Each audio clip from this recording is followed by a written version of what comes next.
O que fazer para vencer o espírito de morte que tem assolado as nações?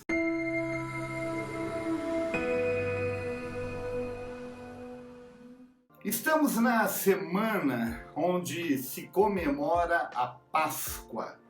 E eu gostaria muito de incentivar você que tem um desejo de se aprofundar no entendimento, principalmente da instituição da festa da Páscoa, a ler o capítulo 12 do livro de Êxodo. A história do povo de Israel e a história da instituição da Páscoa está exatamente no capítulo 12 do livro de Êxodo. E o que eu gostaria de começar compartilhando com você aqui é o fato de que ninguém discute a realidade de que a Páscoa seja uma festa histórica e cultural, principalmente, essencialmente para o povo de Israel. No entanto, ninguém também discute o fato de que existe uma aplicabilidade em todo o cerimonial, em todo o ritual que envolve a festa da Páscoa. E é exatamente isso que eu quero conversar com você nesse vídeo.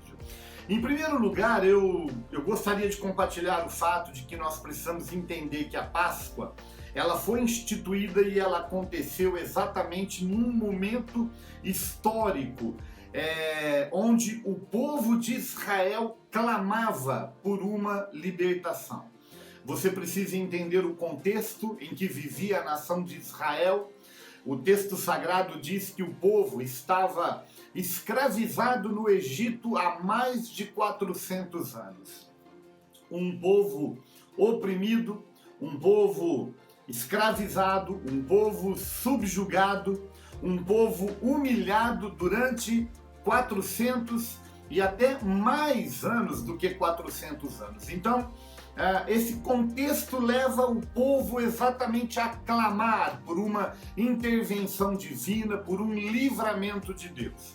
Em segundo lugar, eu preciso compreender que a festa da Páscoa ela foi instituída num momento histórico onde a nação do Egito, onde estava a nação de Israel escravizada, sofria debaixo de pragas constantes que estavam assolando aquela nação. Você deve conhecer tanto quanto eu a história que ficou conhecida como a história das 10 pragas do Egito.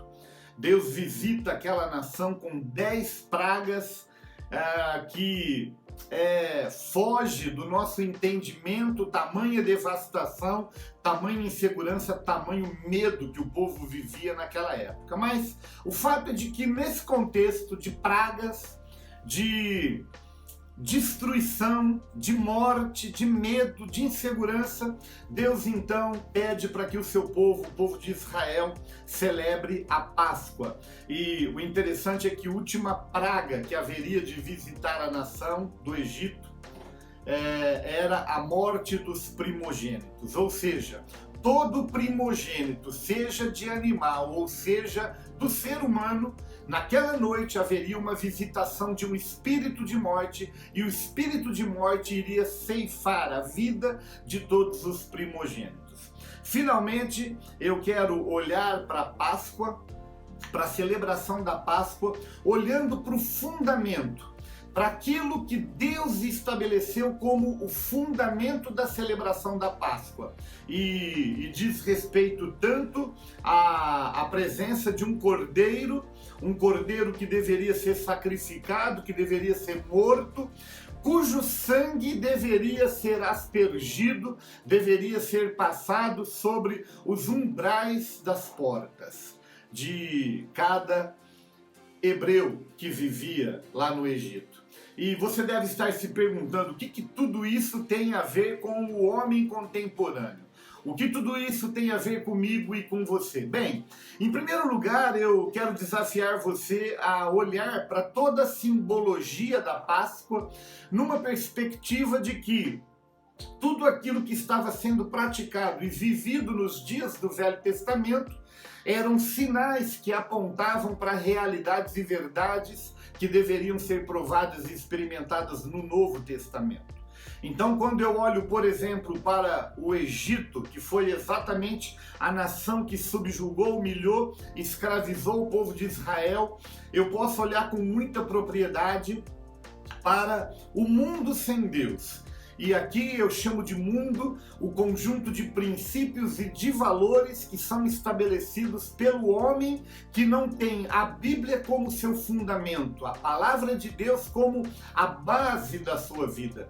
Todos os valores, todos os princípios que têm assolado as nações no sentido de distanciar o homem da palavra de Deus, de distanciar o homem do seu Criador. Pois bem, isso pode com muita propriedade ser aplicado à figura do Egito.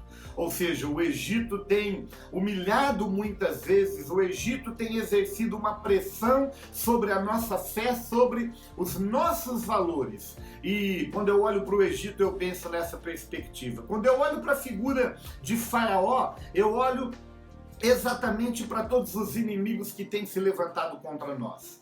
Da mesma forma como Faraó resistiu a libertar o povo que estava escravizado no Egito, hoje existem inimigos que insistem em nos manter cativos, prisioneiros, sejam inimigos externos, aqueles que vêm de fora para dentro, sejam os inimigos internos, aqueles que vêm de dentro para fora, porque você há de convir comigo que todos nós precisamos enfrentar lutas diárias, tanto em relação àquilo que vem de fora, como em relação àquilo que vem de dentro.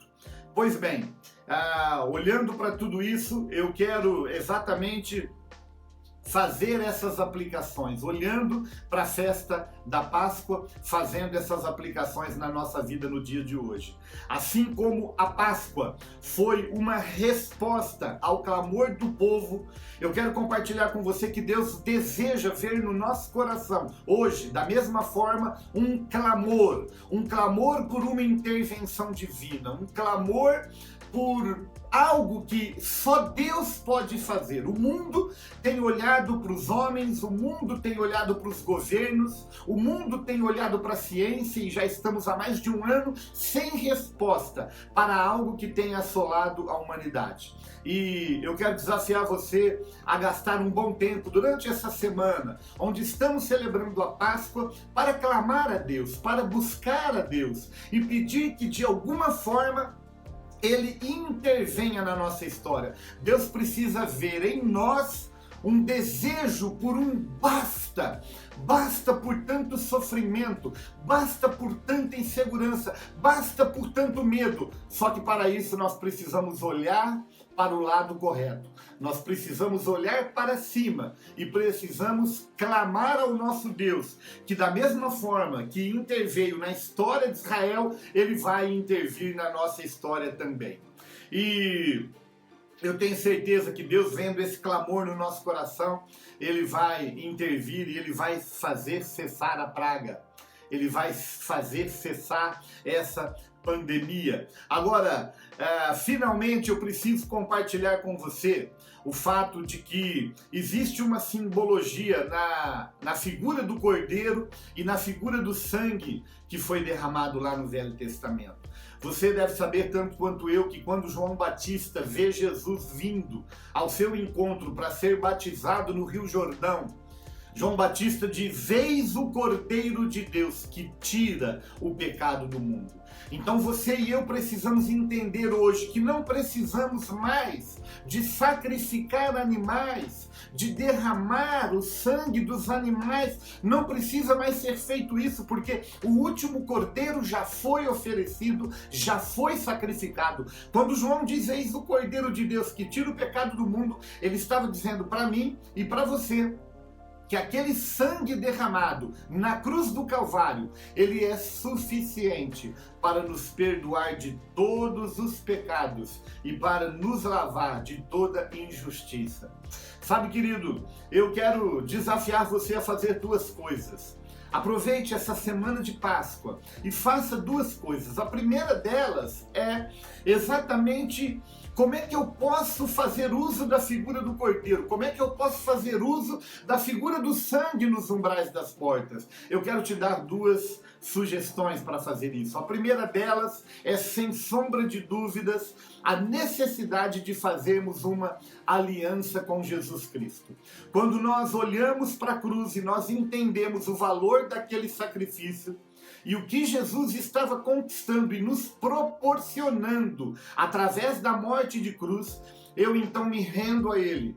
Eu entrego a minha vida, eu entrego o meu futuro, eu entrego os meus sonhos, os meus projetos, eu reconheço o meu erro de ter percorrido até hoje um caminho onde eu me distanciei de Deus, mas agora eu me comprometo a me voltar para Ele, a me voltar para a Sua palavra e ter a minha vida direcionada pela palavra de Deus. E nós podemos fazer isso de uma forma tão simples, através de uma oração.